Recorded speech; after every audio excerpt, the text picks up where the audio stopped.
Hi everyone, Angie here, and I'm so glad you could join me for this episode of In the Studio with Angie. It's Thursday, and that means it's tutorial time. This tutorial, I'll be showing you how to create a lettuce edge on some of your art to wear garments or your art quilts, and I'll show you how to do it without using a serger. Now, a lot of people think you need to have a serger to do this, but you really don't. I will show you how to do this on your basic home sewing machine, and all you need is a basic zigzag stitch that you can adjust the width and the length on. The piece that I'll be working on today is a t-shirt that I rust dyed and I'm not happy with, so it's a perfect candidate to show you. Now, the fabric that you're using needs to either be a knit or it has to have some stretch capability. Okay, but before we get started, let me show you on one of my art to wear pieces what a lettuce edge looks like. So this is the lettuce edge of a sleeve on an art to wear garment that I've made, and I'll be showing you the finished full garment later in the video. As you can see, the lettuce edge creates a nice little ripple effect, but it's not really gathered. So it's a nice clean finish for some of your art to wear or art quilt projects. Okay, now that you've seen a finished sample, let's go ahead and get started. As I said, this is a t-shirt, and I've trimmed away the neck edge like you saw on the sample that I showed you. For the thread, I will be using a black contrasting thread just so that you can see what I am doing.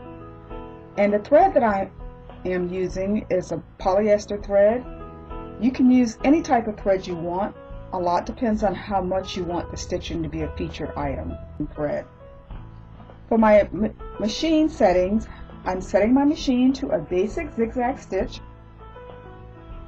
I'll set the width to slightly less than the largest width that I can go to.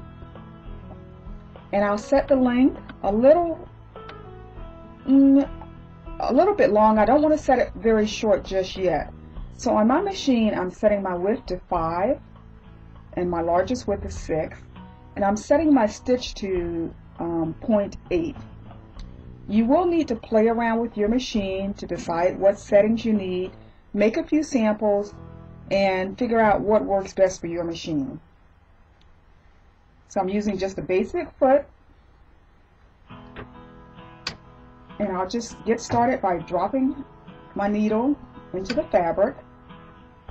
And for the first couple inches, or the first few stitches, I want to hold on to the threads. I don't want them to bunch up under my fabric.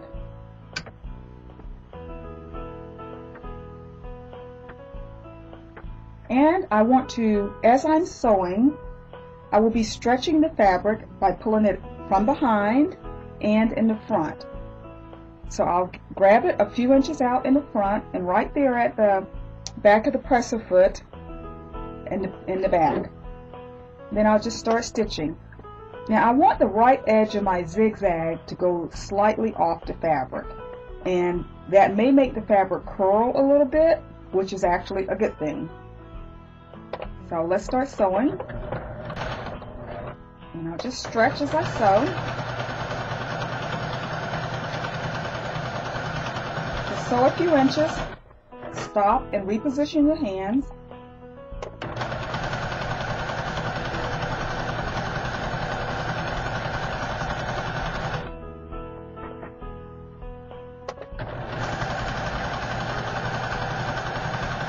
And just keep sewing and stretching.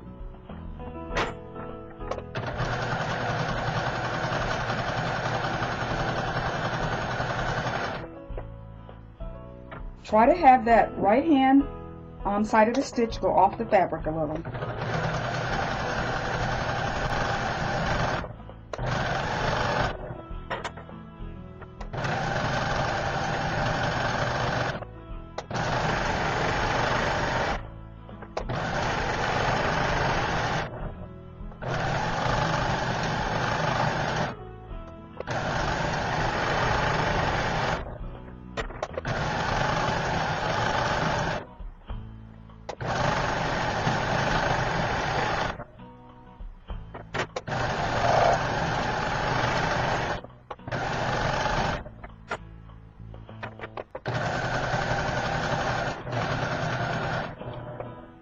Okay, so now I am back to where I started.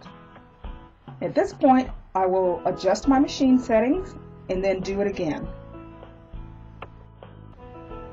Now we need to adjust our machine settings. I will set the width to my widest zigzag width, which is a 6, and I will set the length just a little smaller to a 0.6. I will start off with that and stitch a little bit and see if I need to adjust it any smaller. And again, just stitch around, stretching as you go.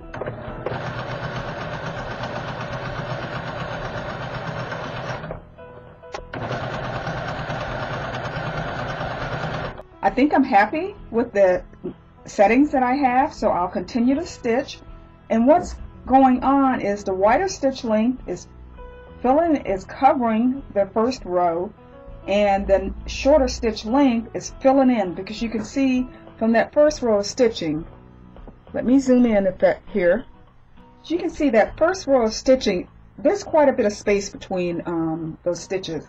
So the second row, the second time around, at a shorter stitch length and a wider stitch width, is filling all of that in.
Okay, so I am back to where I started.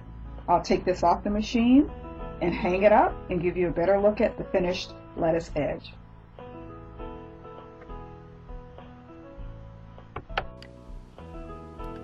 Okay, so here's our finished lettuce edge on our t-shirt. You can see it has a nice little ripple, and it just gives a nice little finished edge on a garment, a knit garment, or any other garment that has some stretch to it. I'll get a little closer so you can see the stitches better. So you can see how the second row filled in those stitches quite well.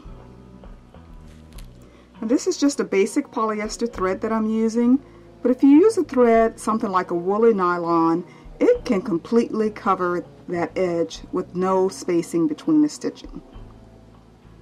So go ahead and make a few samples, try out different threads and see which ones you like best, and you'll have a nice, beautiful edge finish for your knit art to wear garments. Okay, so this is a jacket, an art to wear jacket that I made from a t-shirt, and I rusted the t-shirt fabric, and I trimmed away the neckline and cut down the sleeves and did the lettuce edge treatment on both of those. Also, I cut up the front of the t-shirt and did a lettuce edge treatment on that. So let me get a little closer and I'll show you what the lettuce edge treatment looks like on this garment. Here's the lettuce edge treatment on the neckline, but it really shows up on the sleeve here. You see what a nice finish that is. It gives it a nice little ripple, not really gathered, but a nice ripple. And it's a great way to finish off your knit garments.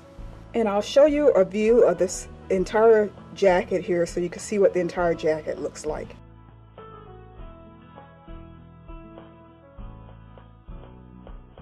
Well, Angie back here with you. I want to thank you for joining me for this episode of In the Studio with Angie, Thursday tutorial time. I hope you've enjoyed this, And if you'd like to see more, please click on the link that's about to appear on your screen to go to my YouTube channel. And for more articles on fabrics, textiles, and art quilts, please visit my website, artquilttextiles.com. I do hope to see you back here again soon, but until then, I do hope you have a beautiful day.